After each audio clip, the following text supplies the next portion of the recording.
warahmatullahi wabarakatuh.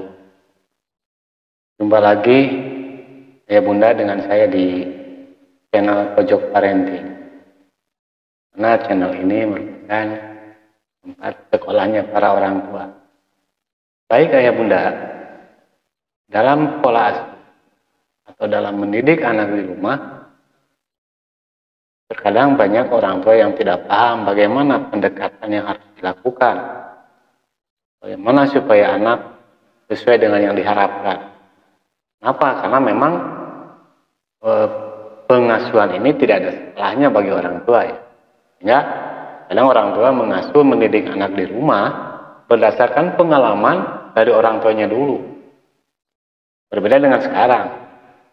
Mungkin sekarang para orang tua sudah bisa mencari tahu lebih banyak keilmuan tentang pola asuh dan pola pendidikan anak di rumah.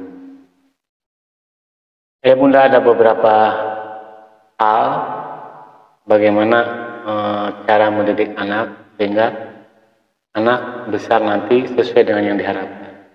Dan perlu ayah Bunda ingat bahwa mendidik anak itu hasilnya tidak instan. Hasilnya nanti butuh proses yang memang 5-10 tahun yang akan datang atau bahkan 15 tahun, 20 tahun baru akan terlihat hasil dari pola asuh, pola pendidikan kita. Artinya mendidik anak hari ini hasilnya nanti di kemudian hari. Kelak anak mungkin dewasa baru bisa terlihat hasilnya. Atau minimalnya 5-10 tahun baru bisa terlihat hasil dari pola asuh kita.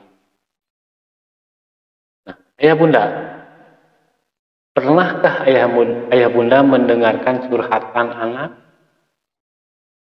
Saya kira ada beberapa Bunda yang sering mendengar curhatan anak, tapi terkadang ada juga orang tua yang mengabaikan, tergantung pola asuh apa yang digunakan. Apakah pola asuh demokratis, permisif, atau otoriter?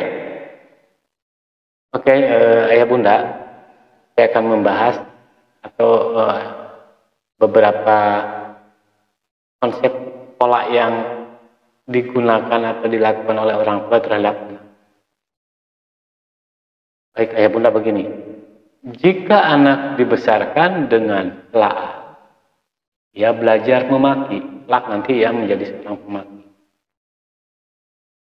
Jika anak dibesarkan dengan permusuhan, ia belajar berkelahi. Jika anak dibesarkan dengan cemoohan, ia belajar rendah diri. Jika anak dibesarkan dengan hinaan, ia belajar menyesali diri.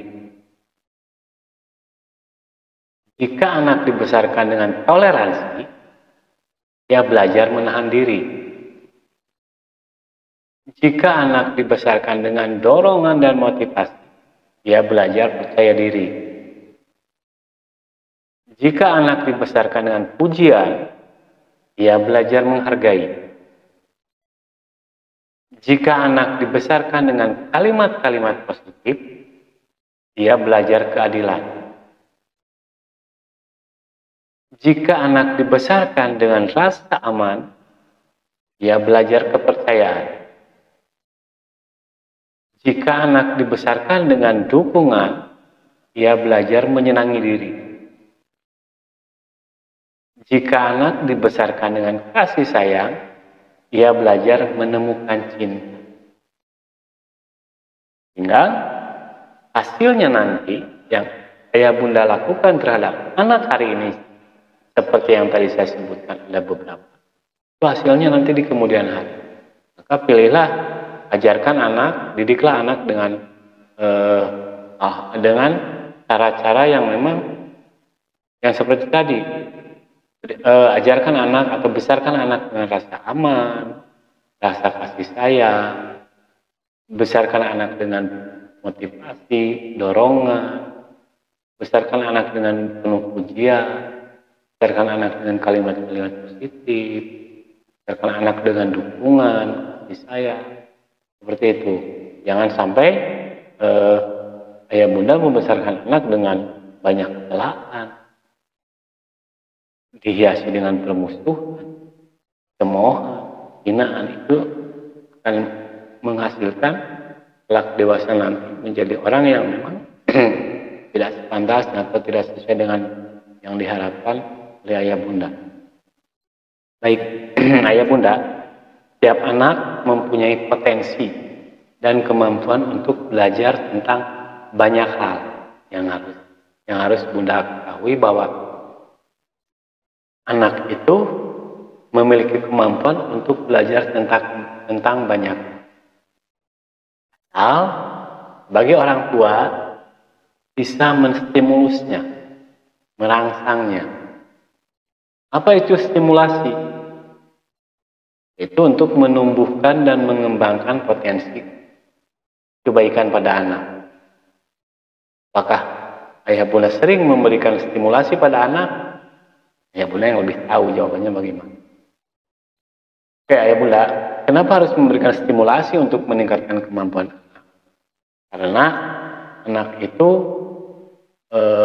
butuh dukungan, butuh motivasi dari orang tua dengan berupa stimulasi.